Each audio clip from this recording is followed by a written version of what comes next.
સુરતમાં ધારાસભ્ય કુમાર કાનાણીએ કલેક્ટરને પત્ર લખ્યો છે. પત્ર લખી સરકારી કામગીરી પર સવાલો ઉભા કર્યા છે. સરકારી કર્મચારીઓમાં જે રીતે સરકારી કચેરીઓમાં એજન્ટ પ્રથાની પોલ ખોલી છે, આવકના દાખલા માટે લોકોને હાલાકી પડતી હોવાનો પત્રમાં ઉલ્લેખ કરવામાં આવ્યો છે. આવકના દાખલા માટે યોગ્ય વ્યવસ્થા ઉભી કરવા માંગ કરવામાં આવી છે.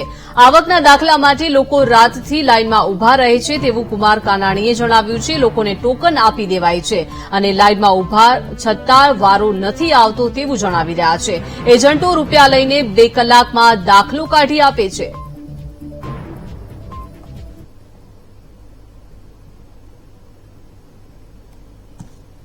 વરાછાના ધારાસભ્ય કુમાર કાનાણીએ વધુ એક વખત પત્ર લખ્યો છે અને આ વખતે 10મા અને 12માનું જે પરિણામ આવ્યું ત્યારબાદ જે પ્રકારે એડમિશનો થતા હોય છે તેમાં આવકના દાખલાની જરૂરિયાત પડે છે અને આ દાખલાની કામગીરી કઈ રીતે થાય છે અને તેની પર સવાલો ઉભા કરતા આ પત્ર લખવામાં આવ્યો છે. ખુદ આપણી સાથે કુમારભાઈ કાનાણી જોડાયા છે. તેમણે કલેક્ટરશ્રીને પત્ર લખ્યો છે. ત્યારે કુમારભાઈ, આ વખતે પત્ર કયા સંબોધીને ઉદ્દેશીને લખવામાં આવ્યો છે અને શું માંગ છે એમાં? આ પત્ર મેં કલેક્ટરને એટલા માટે લખ્યો છે કે 4-5 દિવસથી મારી પાસે જે ફરિયાદો આવી રહી છે, 10મા અને 12મા ધોરણના પરિણામો આવ્યા છે અને શાળાઓ કોલેજની અંદર પ્રવેશ પ્રક્રિયા શરૂ થઈ છે. વિદ્યાર્થીઓ ફોર્મ ભરવાના છે, ત્યારે એમને આવકનો દાખલો અને જાતિનું પ્રમાણપત્ર જોઈએ છે અને કઢાવવા માટે લોકો લાંબી કતારોમાં ઉભા રહે છે. લોકો મોડી રાત્રે, વહેલી સવારે 4 વાગે, 3 વાગે લાંબી કતારોમાં ઉભા રહે છે. જ્યારે દાખલા ઉપરની પ્રક્રિયા શરૂ થાય ત્યારે ટોકન આપવામાં આવે છે. ટોકન મર્યાદિત સંખ્યામાં આપવામાં આવે છે. બીજાને જે લાઈનમાં ઉભા હોય એમને કાલે બોલાવે, બીજે દિવસે બોલાવે, ત્રીજા દિવસે બોલાવે, એટલે આ પ્રક્રિયા ચાલુ રહે છે. લોકો 2-3 દિવસ સુધી લાઈનમાં ઉભા રહે તો પણ એને દાખલા મળતા નથી. એટલા માટે મેં પત્ર લખ્યો છે કે દર વર્ષે આ પરિસ્થિતિ ઊભી થાય. આ જે સમય છે, એડમિશન પ્રક્રિયાનો સમય છે, પરિણામ આવ્યા પછીનો આ 15-20 દિવસનો પીરિયડ છે. આ 15 દિવસ દર વર્ષે આ પરિસ્થિતિ ઊભી થાય અને છતાં વહીવટી તંત્રને આ 15 દિવસ માટેની વ્યવસ્થા ઊભી ના કરાય. એટલે મેં પત્ર લખ્યો છે કે આ એવી વ્યવસ્થા ઊભી કરવી જોઈએ. સ્ટાફ વધારો કે જે કંઈ કરો તે એનો વિષય છે, પણ એવી વ્યવસ્થા ઊભી કરો કે માણસ આજે અરજી કરે, આજે ફોર્મ ભરે અને આજે તેને દાખલો મળે, એવી વ્યવસ્થા ઊભી કરવી. કુમાર કાકા, આપ દર મહિને જે સંકલન બેઠક પણ થતી હોય છે, તો એવામાં આ દર વર્ષનો પ્રશ્ન છે, તો દર વર્ષના પ્રશ્નોનું નિરાકરણ માટે એમાં સંકલનમાં આ પ્રકારની કોઈ રજૂઆત નથી થઈ શકતી? ના, સંકલનમાં પણ રજૂઆત થઈ શકે, પણ પરિસ્થિતિ એ છે કે અત્યારે ચૂંટણી ચાલે છે, આચારસંહિતા છે. એટલે આ પ્રશ્ન જ્યારે મારી પાસે આવ્યો ત્યારે હવે કોઈ અત્યારે સંકલનની મિટિંગ થવાની કોઈ શક્યતા નથી અને એટલા માટે જ મેં પત્ર લખ્યો છે.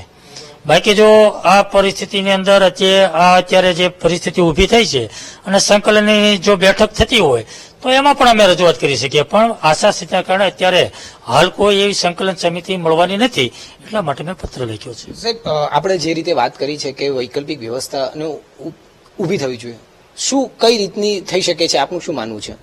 પહેલી વાત તો એ છે કે અત્યારે જે કઈ રીતે સ્ટાફ વધારીને જે કઈ વ્યવસ્થા કરવી જોઈએ થઈ શકે, એમાં કોઈ મોટી વાત નથી. પરંતુ કાયમી હલ કરવા માટે પણ આના ઉપાયો હોઈ શકે, એ પણ આપણે વિચારવું જોઈએ કે સ્કૂલમાંથી જ આવકનો દાખલો મળી જાય, અથવા તો હું એવું માનું છું કે જે આવકના દાખલાઓ આપવામાં આવે છે એ ધારાસભ્યના દાખલાના આધાર પર આપવામાં આવે છે.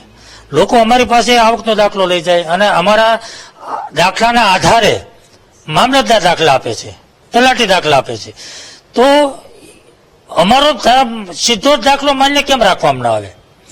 બીજી વસ્તુ એ છે કે માનો કે કોઈનો અમારો માન્ય નથી રાખવો કઈ, તો સોગંદનામું લઈ લો.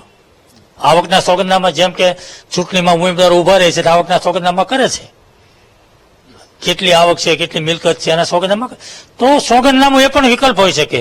એટલે આવા અનેક રસ્તાઓ હોઈ શકે, આનો વિકલ્પ હોઈ શકે, પણ કાયદાકીય આટીઘૂટી જોઈને, ટેકનિકલ કોઈ તકલીફો નથી એ જોઈને વિચારીને વહીવટી તંત્રે આમાં રસ લઈને કાયમી ઉકેલ કરવો જોઈએ એવું માનું છું. બીજું સાહેબ, આપણે જે પત્ર લખ્યો છે ને એમાં સૌથી મોટી વાત એ લખી છે કે ટાઉટો એટલે કે એજન્ટો છે એને 2 કલાકમાં પત્ર મળી જાય છે અને બિચારા જે પૈસા નથી ચૂકવી શકે તેવા જે લોકો છે આવકના દાખલા માટે, તે રાતભર લાઈનમાં ઉભા રહે છે.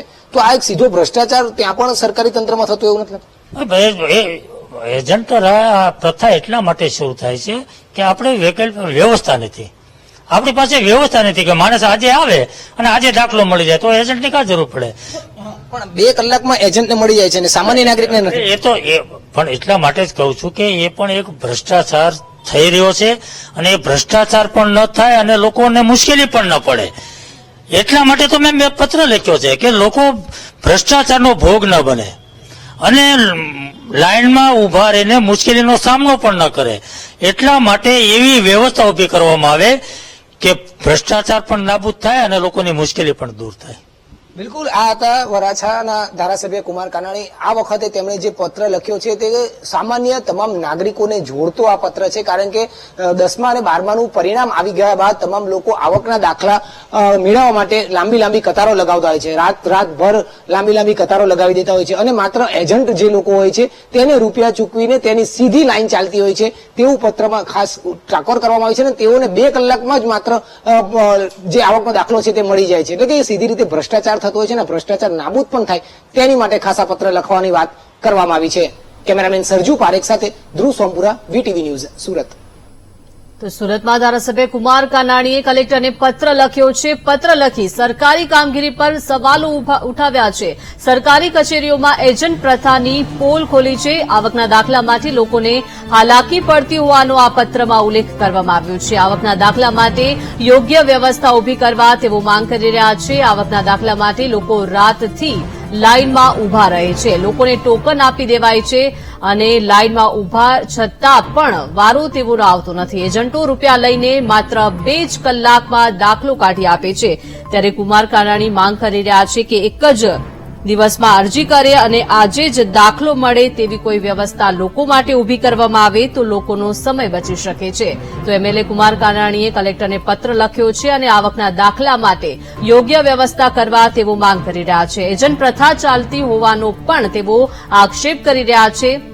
તો ધારાસભ્ય કુમાર કાનાણીએ કલેક્ટરને પત્ર લખ્યો છે. એજન્ટ પ્રથા નાબૂદ કરવી જોઈએ તેવી તેઓ માંગ કરી રહ્યા છે. આવકના દાખલા અને જાતિના પ્રમાણપત્ર માટે લોકો લાઇનમાં ઉભા રહે છે. સવારે 4 વાગ્યાથી લાઇનમાં લોકો ઉભા રહે છે.